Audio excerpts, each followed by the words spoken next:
말씀 제목이 포기할 수 없는 영원 사랑.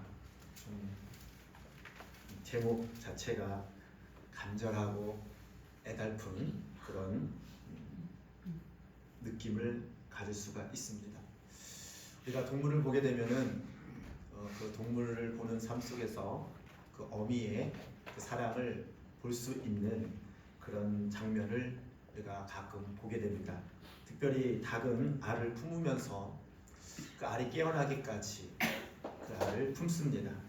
알을 품어도 겉에 볼 때는 가만히 있는 것 같지만은 알을 품을 때에 바깥에 있는 알이 있고 안에 있는 알이 있잖아요. 안에 있는 알은 따뜻하고 밖에 있는 알은 좀 차갑습니다. 그러니까 가만히 있는 것 같아요. 그 알을 품으면서도 발로 이렇게 골고루 이렇게 왔다 갔다 합니다. 그것은 뭐냐면 한 나라도 그 알이 도태되지 않고 모두가 다 이렇게 알에서 깨어나올 수 있도록 골고루 품기 위해서, 온도를 조절하기 위해서 계속 움직인다는 겁니다. 한 알이라도 포기할 수 없다라는 그런 어미의 심정이 있습니다. 그 알이 깨어나서 왔어도 마찬가지로 그 병아리들이 밥을 먹을 때에도 항상 골고루 먹는 것을 주고, 또 어떤 위협이 있을 때에 솔개가 나타나거나 어떤 짐승이 나타날 때에 그 어미는 목숨 걸고 그 병아리들을 보듬고 또 이렇게 보호하는 모습을 볼 수가 있습니다. 이런 것을 볼 때에 그 어미가 얼마나 그 아이 새끼를 사랑하는지, 또 얼마나 하나라도 포기할 수 없는 그 사랑을 느낄 수가 있습니다. 예수님께서도 지금 오늘 본문 말씀이 뭐냐면 유월절 전에 예수님께서 이제는 사명을 따라서 십자가에 못 박혀 죽으시는 그런 일정을 남기고 있습니다. 예수님은 그걸 아시죠. 육신적으로는 제자를 떠날 수밖에 없고 육신적으로는 제자들과 헤어질 수밖에 없는 상황 속에서 그 아버지 같은 마음으로 우리 제자들을 바라봅니다. 부모의 심정이 그렇잖아요. 누구를 떠나보내거나 분가를 할 때는 특히 이제 결혼을 해서 분가를 하든지, 아니면 학교 때문에 어디 나가든지, 아니면 내가 세상에서 이렇게 삶을 마감하든지, 어떻게 이렇게 마감할 때에 헤어질 수밖에 없는 상황 속에서 그 떠나보내야 하는 그런 이 어미의 심정, 부모의 심정은 그 마음속이 이루 말할 수 없는 그런 애틋함, 간절함이 있을 것입니다. 잘 살아야 된다.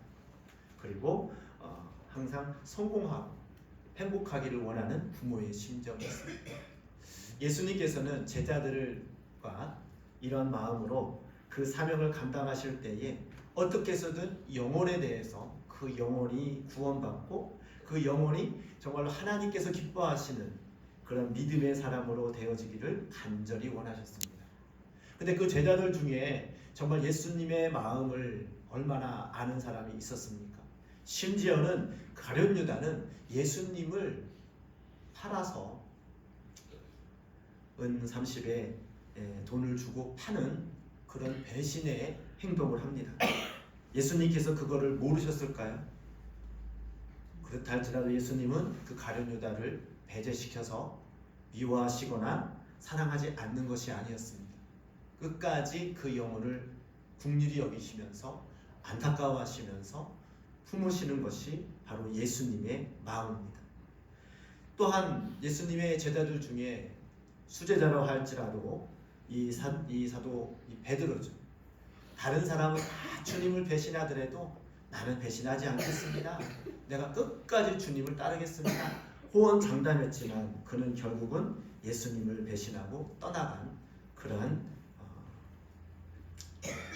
연약한 존재였습니다. 예수님은 그런 모든 것을 다 아시면서도 그 제자들을 끝까지 품어주시고 사랑하셨다는 겁니다. 우리가 사람의 힘으로는 그런 것이 참 불가능합니다. 만약에 어떤 사람이 나를 사랑한 사람을 내가 사랑한다는 것은 누구나가 할 수 있습니다. 그런데 나를 사랑하지 않고 오히려 내가 그렇게 끝없이 사랑했음에도 불구하고 그 사랑을 몰라주고 심지어는 사랑 대신에 미움이나 그 원수로서 아니면 자기의 그런 삶을 역으로 원수로 갚는 그러한 사람들이 있을 때 그 영혼을 사랑할 수 있겠습니까? 하지만 예수님은 그 어떠한 영혼도 포기할 수 없는 그 영혼의 사랑의 힘으로 영원하는 그 사랑으로 오늘 본 말씀 보시면 세상에 있는 자기 사람들을 사랑하시되 끝까지 사랑하시니라. 그래서 끝까지는 무엇입니까?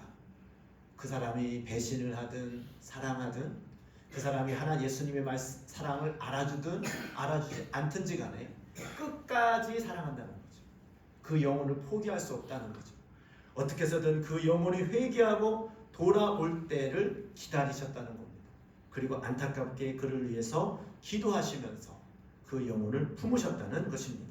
이것은 무한한 사랑이죠. 이거는 끝이 없는 사랑입니다. 우리가 탕자의 비유에서도 알 수 있듯이 이 탕자가 어떻습니까? 이 탕자는 말 그대로 탕자, 방탕한 삶을 사는 아들이라는 그런 사람이고 그런 사람이라는 뜻입니다.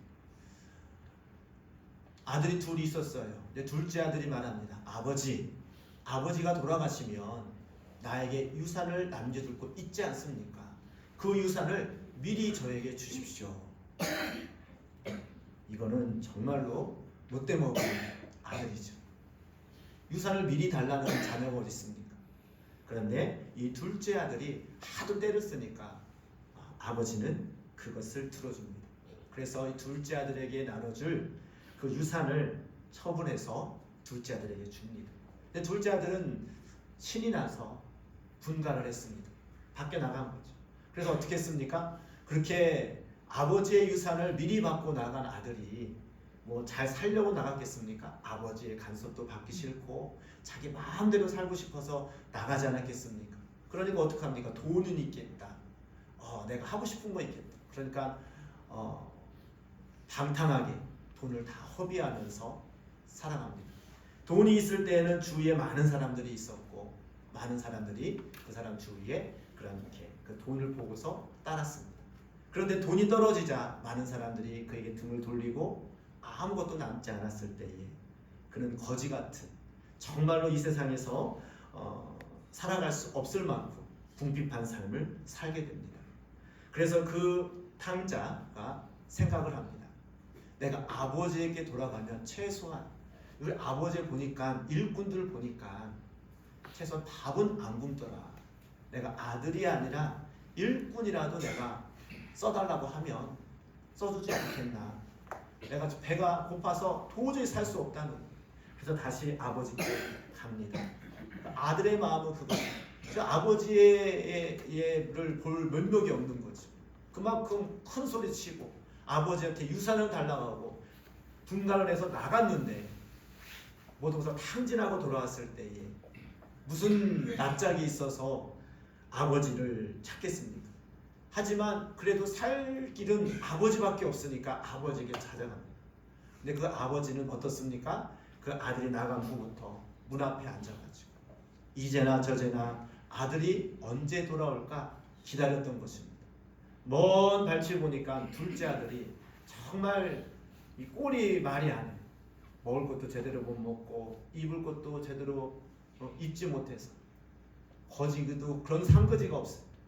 그런 아들이 돌아올 때에 그 아버지의 심정이 너무나도 기뻐서 맨발로 막 뛰어갑니다. 너무 기뻐서.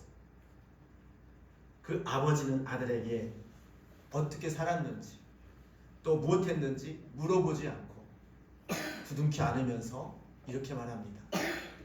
죽었던 아들이 살아왔으니 소를 잡고 또 내 아이에게 옷을 입히고 잔치를 하자 이렇게 얘기를 합니다. 아버지는 알고 있었던 거죠. 그 아들을 돌아오는 그 모습을 보고 그 아들이 어떻게 잘못 살았는지 묻기보다는 아버지의 사랑으로 돌아온 것에 대해서 굉장히 기뻐하면서 아들을 위해서 잔치를 배설했다는 것입니다. 그게 아버지의 마음이거든요. 하나님께서도 우리를 이와 같이 기다리고 계시는 줄 믿습니다.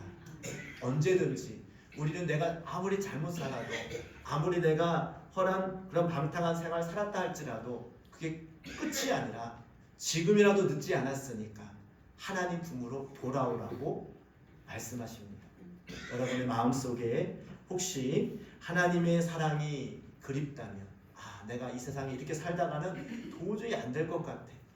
내가 이렇게 죄를 졌는데 어떻게 하나님 앞에 갈 수 있을까? 이게 아니라 주님은 지금도 여러분이 회개하고 돌아오기를 원하시는 줄 믿습니다. 그런 하나님의 사랑을 알기를 원하시는 거예요. 부모의 심정이 그렇습니다. 자녀가 아무리 못났어도, 자녀가 아무리 잘못했어도 그 자녀가 자기의 잘못을 뉘우치고 아버지 잘못했어요, 어머니 잘못했어요, 용서해 주세요, 이 한마디면은 부모는 어떻습니까? 그가 아무리 잘못했어도 따지거나 그 사람을 미워하거나, 그거 아니라 그래, 잘못을 뉘우치고 돌아왔으니 됐다, 앞으로 잘 살아보자, 내가 너를 그래도 사랑한다, 이런 마음으로 품어주지 않습니까? 그것이 부모의 사랑이요, 그 부모의 사랑보다 더 큰 사랑이 하나님의 사랑인 줄 믿습니다. 우리는 그 포기할 수 없는 하나님의 사랑을 예수님께서 친히 우리에게 보여주셨는데, 이 예수님은 그 사랑을 이루기 위해서, 우리 영혼의 죄를 위해서, 우리의 죄의 문제를 해결하기 위해서 십자가의 길을 가셨던 것입니다. 십자가의 길이라는 것은 무엇입니까? 우리를 대속하시는 것, 우리의 죄를 대신 갚아주시기 위해서 생명을 바치는 그러한 십자가의 길인 것입니다. 십자가의 길은 또 어떤 것입니까? 대가가 없는, 아무도 알아주지 않는, 아무도 그것에 대해서 이해할 수 없는 길이 십자가의 길입니다. 아무도 그 십자가의 길을 갈 때에 예수님의 마음을 헤아릴 수 있는 제자는 아무도 없었습니다. 성령을 받기 전에는 그 제자들이 왜 예수님이 저런 고난을 당하시지? 왜 예수님이 십자가에 못 박혀 죽는데 그거 예수님이 왜 그렇게 하실까? 아무도 이해할 수도 없고 수용할 수도 없었습니다. 성령이 임하셔서 그 예수님의 사랑과 예수님의 그 은혜를 깨닫게 하기 전까지는 아무도 이해할 수 없었던 것입니다. 십자가의 길은 그런 것입니다. 누가 알아주지 않아도, 누가 그것을 이해하지 못해도 그 영혼을 위해서, 그 영혼을 사랑하기 위해서, 그 영혼을 살리기 위해서 십자가를 진다라는 것입니다. 이것은 어찌 보면은 사람이 할 수 없는 어떤 부모님의 그 사랑을 뛰어넘는 아가페의 사랑인 것입니다. 그런 주님의 심정이 부어질 때에 가능한 것입니다. 특별히 우리가 우리 많은 사람들을 볼 때에 그렇잖아요. 예수님의 사랑을 몰라서, 하나님의 사랑을 몰라서 지멋대로 하는 사람들 한두 번은 품을 수 있습니다.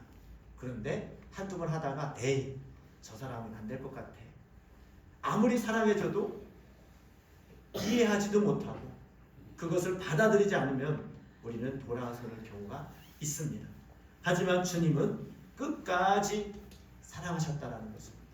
이게 주님의 마음입니다. 이것이 주님의 사랑입니다. 주님께서는 뭐라고 말씀하십니까? 내가 너희를 사랑했듯이 너희도 서로 사랑하라고 말씀하십니다. 예수님은 우리를 어떻게 사랑하셨습니까? 끝까지 사랑하신 줄 믿습니다. 나의 꼴을 봤다는 거죠. 나의 모습을 봤다는 거죠. 여러분 자신을 돌이켜볼 때에 내가 하나님의 사랑과 하나님의 은혜를 받을 만한 자격이 있습니까? 자격이 있는 사람은 한 사람도 없어요. 그럼에도 불구하고 하나님은 나를 지금까지 기다려주셨고 지금도 나를 품고 계시고, 또 내가 부족할 때마다 하나님은 나를 격려하시고 또 다시금 일어서서 돌이켜서 회개하여서 하나님의 품에 돌아가기를 원하시는 그런 하나님이신 것입니다. 그런 예수님의 마음을 담는 사람이 누가 있습니까? 우리가 민족을 사랑하고 민족으로 목숨 걸고 기도한 모세를 볼 수 있습니다. 모세는 뭐라고 기도합니까? 하나님, 이 이스라엘 백성들이 우상을 섬기고 하나님을 배신했습니다. 그래서 하나님께서 뭐라고 하셨냐면, 야, 내가 이 이스라엘 백성들, 이 백성들을 다 내가 쓸어버리겠다. 그리고 너를 통해서 다시 시작하겠다라고 말씀하십니다. 얼마만큼 하나님께서 화가 나셨으면 이스라엘 백성들이 하나님을 섬기고 그동안 출애굽을 시켰고 그 다음에 만나를 주시고 또 그런 물을 주시고 여러 가지들을 보여주셨는데 이스라엘 백성들은 하나님의 은혜와 사랑을 생각하고 하나님을 섬긴 것이 아니라 자기들이 보여지는 그런 어떠한 우상을 만들어서 이게 우리를 여태까지 구원하고 우리를 인도한 신이다 하면서 금송아지를 만들고 그걸 섬겼습니다. 하나님의 은혜를 모르는 거죠. 하나님의 말씀을 잊어버린 거죠. 그때에 하나님께서 이스라엘 백성들을 보고, 야, 내가 이 패역한 이 사람들을 내가 쓸어버리고 너를 통하여 다시 시작하겠다라는 그러한 말씀을 하십니다. 그럴 때에 모세가 뭐라고 기도합니까? 하나님께서 택하시고 하나님께서 하나님의 그런 선민, 특히 이 하나님의 특별한 이 민족을 여기까지 이끌었는데 만약에 이 사람들이 다 죽으면 사람들이 뭐라고 하겠습니까? 또한 이 영혼들을 불쌍히 여겨달라고 하면서 뭐라고 말합니까? 나의 영혼을 생명책에서 지우는 한이 있어도 차라리 내 생명을 걷어가시는 한이 있어도 이 백성들을 살려달라고 간절하게 기도합니다. 나는 죽어도 좋으니까, 내가 이 하나님의 생명책에 지워져도 좋으니까 이 사람들을 살려달라고 막 기도합니다. 목숨 거는 하나님께 대한 간절함이죠. 예수님의 심정이 그거죠. 내가 십자가에 박혀 죽을 테니까 대신 너의 죄를 통하여 죄를 사하기 위해서 내가 죽을 테니까 그 죄값, 그 피값으로 너희는 용서함 받고 살아라. 이게 예수님의 심정입니다. 모세도 똑같은 심정으로 민족을 위해서 기도했다는 거예요. 내가 죽을 테니까 내가 하나님의 생명책에 지워질지언정 이 민족이 살아나기를 원합니다. 이 민족을 살려달라고 애절하게 기도합니다. 그럴 때 하나님께서는 모세의 기도를 들으시고 그 백성을 용서하시고 그 백성에게 십계명을 통하여서 하나님의 말씀을 내로 살 것을 명하십니다. 주님의 심정은 그거죠.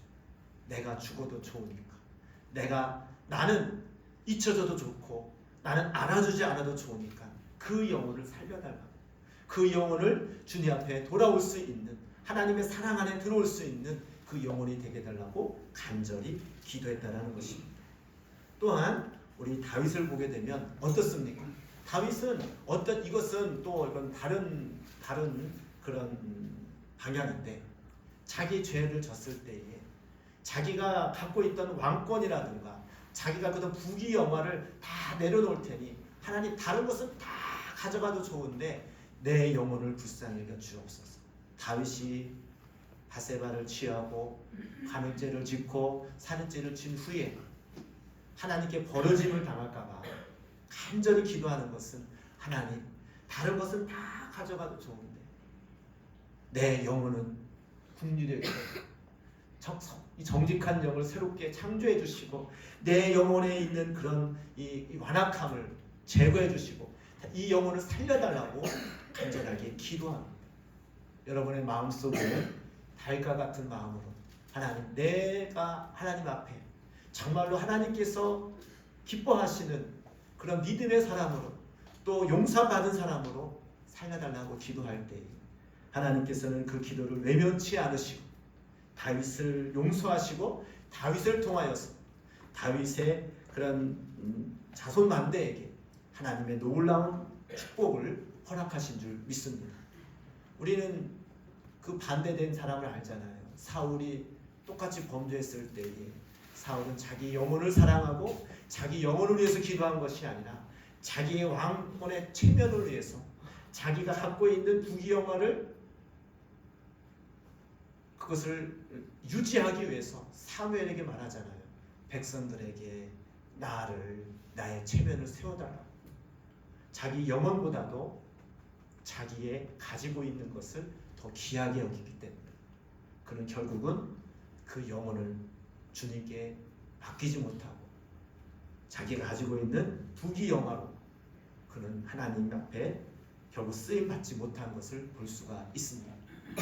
여러분의 영혼은, 여러분의 마음은 정말로 주님 앞에 포기할 수 없는 영혼의 사랑, 민족을 사랑하는 모세의 마음, 또 자기 영혼을 사랑하는 그 다윗의 마음이 하나님께서 들으심으로 말미암아 그 영혼을 살리시고 용서하시고 그 영혼에게 은혜를 베풀어 주신 줄 믿습니다. 마지막으로 바울은 어떻습니까? 바울은요 고린도서에 보게 되고 다른 서에 보게 되면은 많은 사람들이 바울이 뭐라고 말합니까? 나를 관제로 드린다 할지라도 그것으로 말미암아 하나님이 기뻐하시면 나는 그렇게 할 수 있습니다. 자기를 제물로 드린다 할지라도 자기를 하나님께 드려지는 그런 제물로 쓰임 당할 때에 하나님이 기뻐하시면 기꺼이 할 수 있다라고 말을 합니다.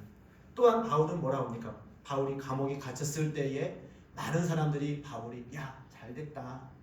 바울이 감옥에 갇혔을 때에 많은 사람들이 좋아했습니다.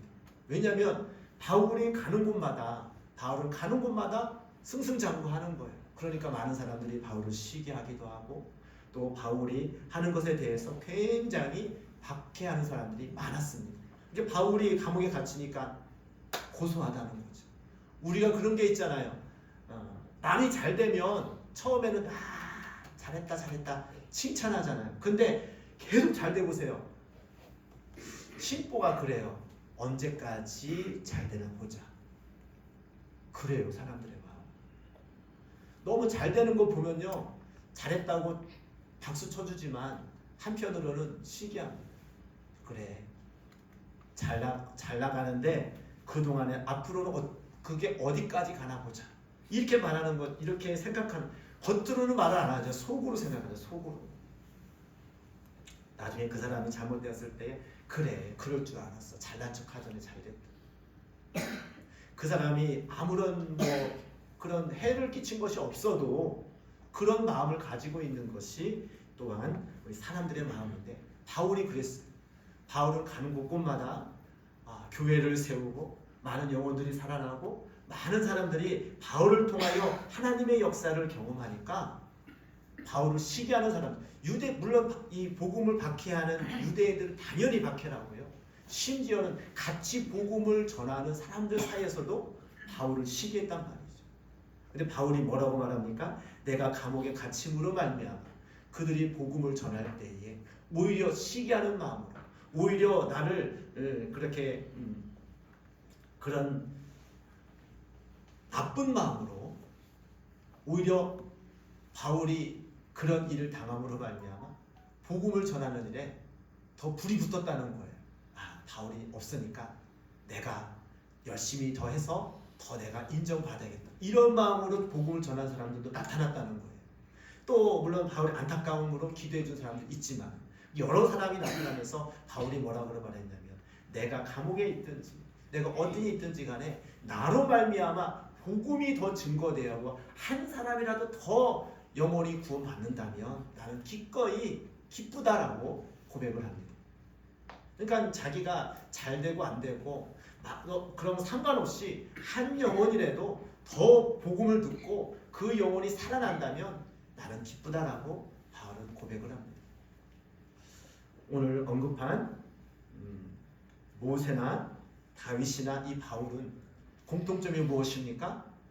어떻게 해서든 한 영혼이라도 복음을 듣게 하고 또 그 영혼을 사랑해서 살리고자 하는 그런 마음의 중심이 있었다라는 겁니다. 그게 예수님의 마음입니다. 예수님은 그 제자들을 볼 때에 어떠한 상황 속에서도 그 영혼을 포기하지 않고 끝까지 사랑하셨습니다. 이게 주님의 마음이거든요. 이게 주님의 마음입니다.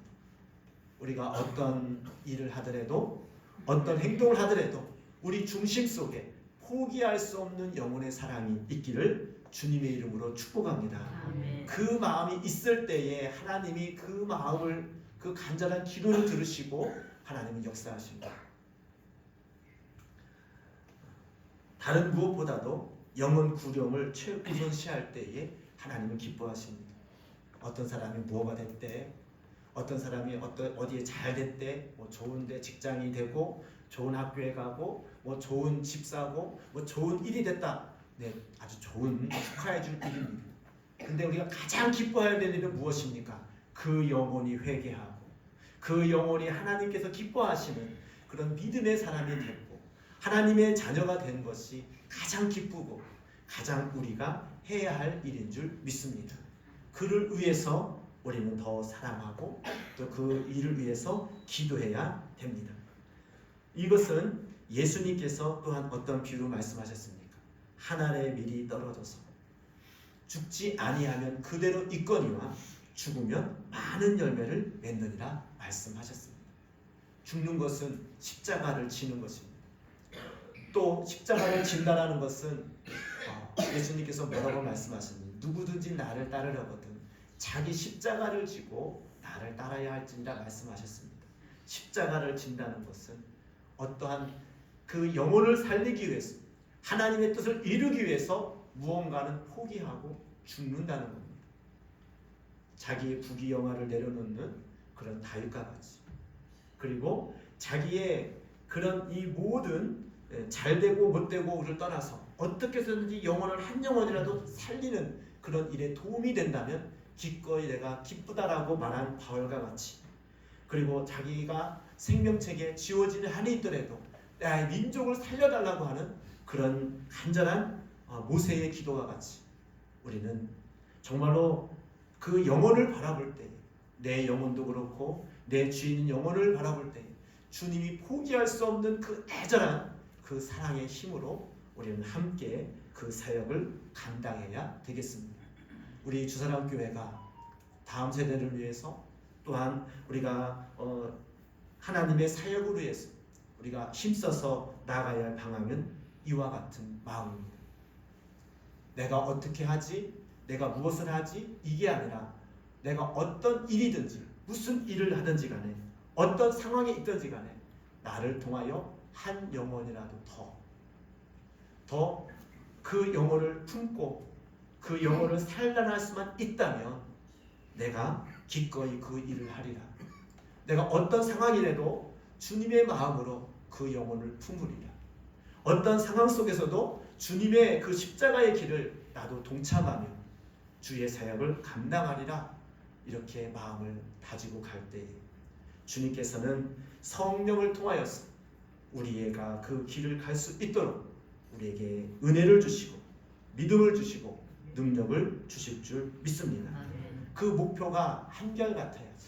그 목표가 우리가 같은 마음을 가져야지만이 하나님의 뜻을 이룰 수가 있습니다.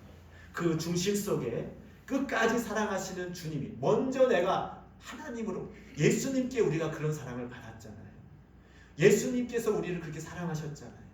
예수님께서 죽기까지 순종하시기까지 나의 죄를 사하시기 위해서 그 길을 가셨다라는 것을 우리가 믿음으로 고백할 때에 그 믿음의 길을 또한 갈 수가 있습니다. 우리가 무엇을 바라보고 무엇을 목표로 하고 인생을 살아가고 계십니까? 주님께서는 처음부터 끝까지 우리 영혼을 살리시기 위해서, 우리 영혼을 구원하시기 위해서 그 사명을 감당하신 줄 믿습니다. 우리 또한 우리가 어떤 일을 하든지 간에 그 영혼을 끝까지 포기하지 않는 사람. 우리 그렇잖아요. 특별히 우리가 가족 구원, 우리 주위에 있는 사람들 영혼을 구원하기 위해서 많은 기도하고 하고 있잖아요. 근데 어느 순간 가면 지치고 또 힘들면 포기할 수 있습니다. 그게 인간의 생각이죠. 몇십 년 동안 아니면 평생도 했는데 안 됐는데. 근데 끝까지 포기하지 마십시오. 하나님께서는 우리를 끝까지 포기하지 않고 우리를 사랑하셔서 나를 구원하여 주셨듯이 우리 또한 그 사랑의 힘으로 그 사명을 감당하기를 원하시는 줄 믿습니다. 여러분 마음속에 있는 영혼도 주님께서 포기하지 않고 사랑하셔서 구원하여 주셨듯이 내 주위에 있는 내 그 사랑을 받은 나로서 내가 그런 사랑을 받았으니 그 사랑을 남에게도 내가 주리라.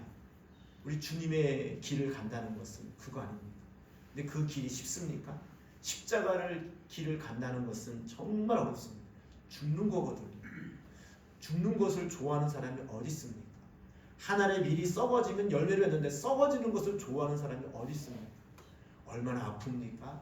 얼마나 괴롭습니까? 얼마나 그것에 대해서 남이 알아주지 않는 그 길을 간다는 것은 굉장히 어렵습니다. 하지만 주님께서 나를 사랑하시고 나를 구원하신 그 구속하신 은혜가 다시금 내 안에 경험되어지고 그것으로 말미암아 내가 다시금 그 은혜 안에 있다라는 그 마음이 있다면 주님의 마음으로 그 길을 감당하게 될 수 있는 줄 믿습니다. 우리 모두가 마지막 때에 왜 많은 사람들이 하나님의 그 사랑을 알지 못하고 그런 길을 갑니까? 마음이 강팍해지고 마지막 때에 하나님의 은혜를 잃어버리게 하는 그런 새 속에 빠져서 그렇습니다. 우리는 항상 말씀을 들을 때마다 항상 우리가 주님께 갈 때마다 포기할 수 없는 하나님의 그런 은혜 그리고 끝까지 제자를 사랑하셨던 것처럼 그 제자에는 나도 포함된 것 끝까지 나를 사랑하시고 나를 어김없이 나를 기다려주시고 나에게 사랑을 베풀어 주신 그 구속의 은혜를 다시 한번 생각하고 다시 한번 그 은혜에 힘입어서 그 사명을 감당하는 그런 믿음의 사람 주님의 제자들이 되기를 주님의 이름으로 축복합니다.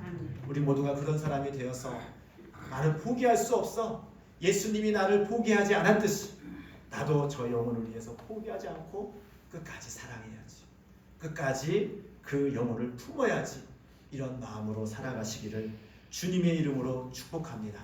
이 시간 다 같이 주여 삼창하실 때 하나님 내 힘으로는 그 사랑의 길을 갈 수가 없습니다. 내 힘으로는 사랑할 수 없습니다.